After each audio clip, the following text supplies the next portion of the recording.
Hey, what's up guys? Welcome back to another Woodbrew video. My name's Dylan, and in this week's episode, we're going to be sewing ourselves a pretty cool woodworking apron, and it's got a few tricks up its sleeves, so stick around to find out what those are. And big shout out to Skillshare for sponsoring this week's video, and without further ado, let's get into it.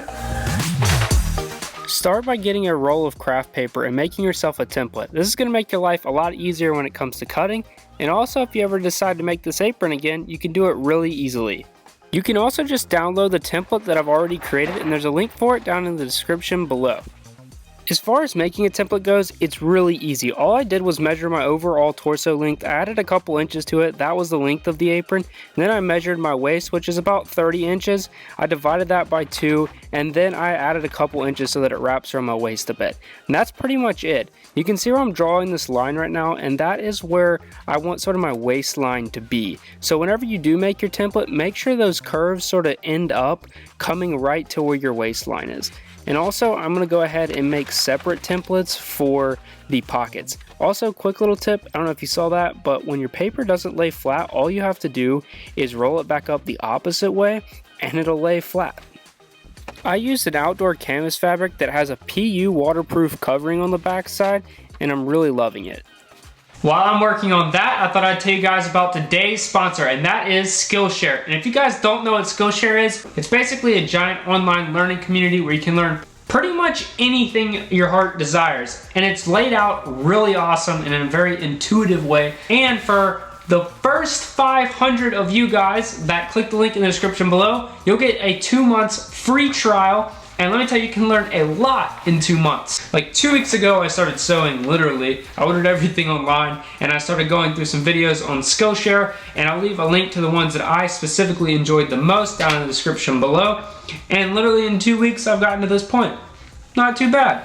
Definitely not an expert, but I've learned a lot, and I've really enjoyed the platform, and I think you guys will too. So take advantage of that 2 month free trial. And again, there's a link in the description below. All right, let's get back to it. Now that we have everything cut out of our material, it's time to start assembling it, and it's already looking pretty darn cool. Step 1 is to use this double-sided adhesive tape, which actually this isn't step 1 because this is the first mistake of this project.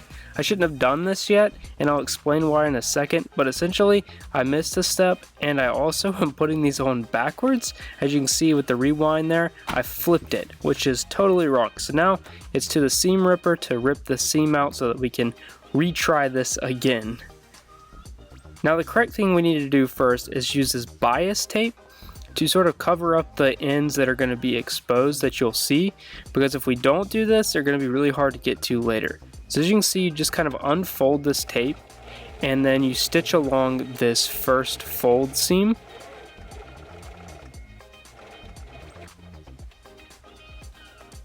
Now that I've stitched across the first fold seam, you'll see that you can basically just flip this back over itself, and it creates a nice end to the fabric. You sew right back over the whole thing, and you have a really clean edge on your fabric. This is a really cool step.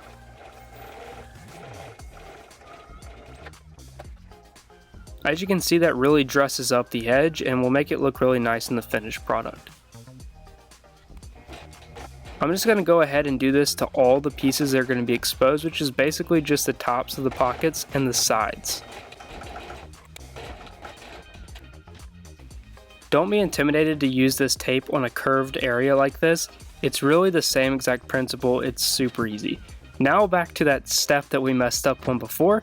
I'm going to use this double-sided adhesive tape. This stuff's really cool, and I'll leave a link in the description for it. It's water soluble, so afterwards you can just sort of wash it out of the fabric and it's completely gone.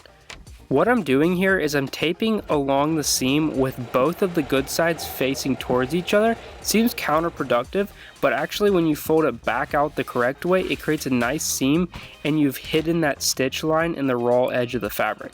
We've essentially created a sub-assembly of the pockets that we're now going to attach to the main body of the apron, and I'm doing that with the same double-sided tape, just using a straight edge to make sure that that's put on straight so that I can use it as sort of a reference to sort of align these two pieces across.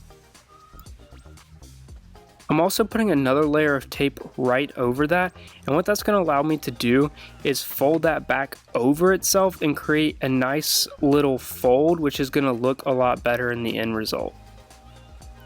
Sorry for the really bad camera angle here, but I'm just sewing right over that line that I've created, and that's going to essentially make that fold permanent and really give structure to the apron. When I folded that, the curve kind of changed a bit, so all I did was went ahead and just cut off the excess material and folded it in half to make sure again it was still symmetrical. I'm now going to sew close the edge of our top pocket, and I'm actually using some binder clips to help me keep it in place instead of the double-sided tape, just for convenience. I don't really want one large pocket up top, so I'm putting some double-sided tape on the inside down the center, and I'm basically just going to sew a straight line where my fingers are going right there down the center, which is going to allow me to create essentially two separate pockets. Here's what that looks like all finished up, and I actually put 3 lines instead of 1 line of stitching just to give it a decorative touch. I had this idea of adding a zipper to the bottom pocket so that you could open it up and get sawdust out easily as it collects inside. So all I'm doing here is cutting a piece of zipper to length, and I'm using again some double-sided tape to stick that down. Now when you do a zipper, you want to do again the good side to good side face down, so I'll line that up with the edge, and then I'll take it over to the sewing machine and sew down the full length of the zipper. And then you'll see me again putting some double-sided tape on there, and I'm actually going to fold the zipper over and sew it back on itself, which is going to create a really nice finished edge as you see here.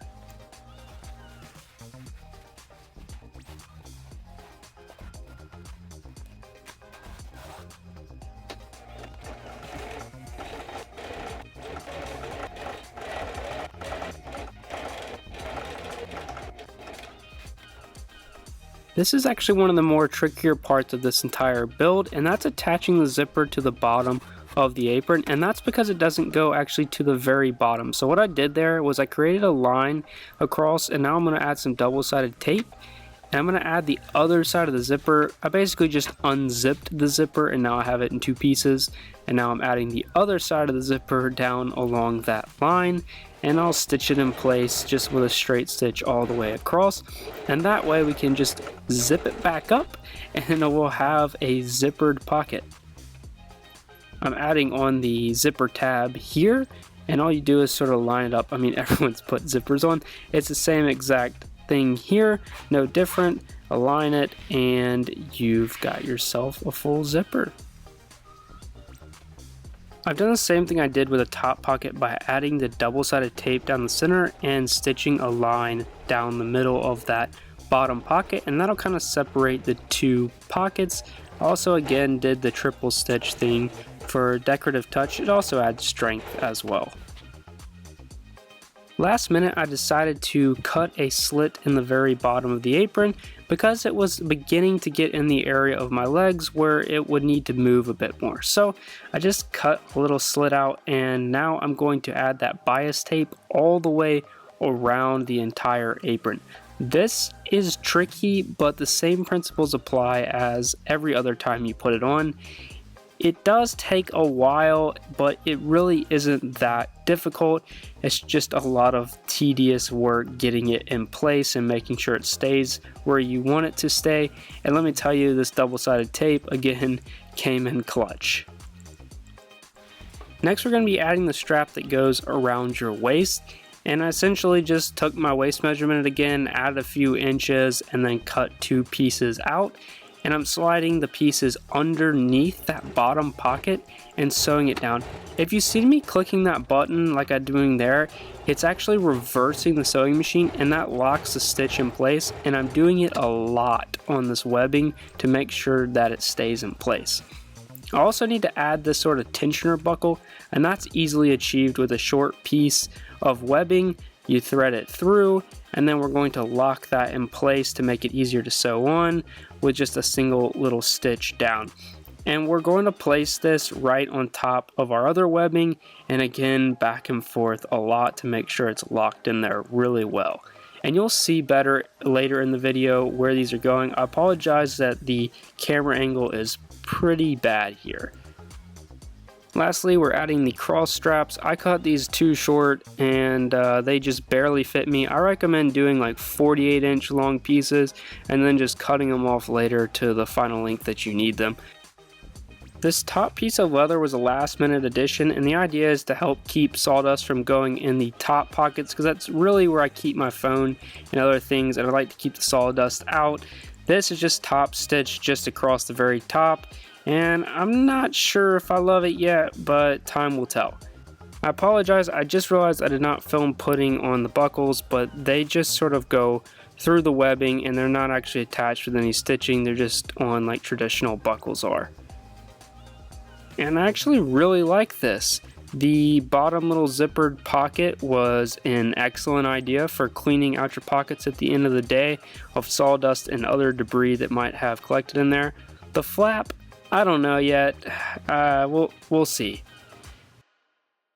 Here's some of the detail shots for you. This side turned out really good, and you can see the buckle on there. I added that second little piece to keep the extra bit of webbing at bay.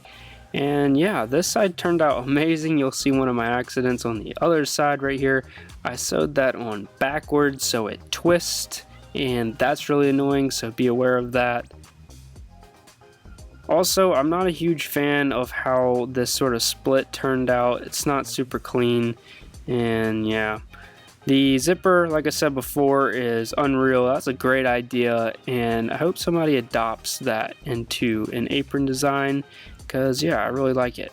And there is the top piece of leather. Didn't turn out super great. The finishing details were kind of iffy, but the concept is there, and I think it has some potential, and at least in theory works. There's that detail of the stitching, and yeah, that's gonna do it for this week's video. I really hope you guys enjoyed. Be sure to click one of these other videos to the side and check out more of our content. I'm sure you'll find something else that you like on this channel, and be sure to subscribe, because we're putting out videos all the time that are DIY and other cool projects. See you soon.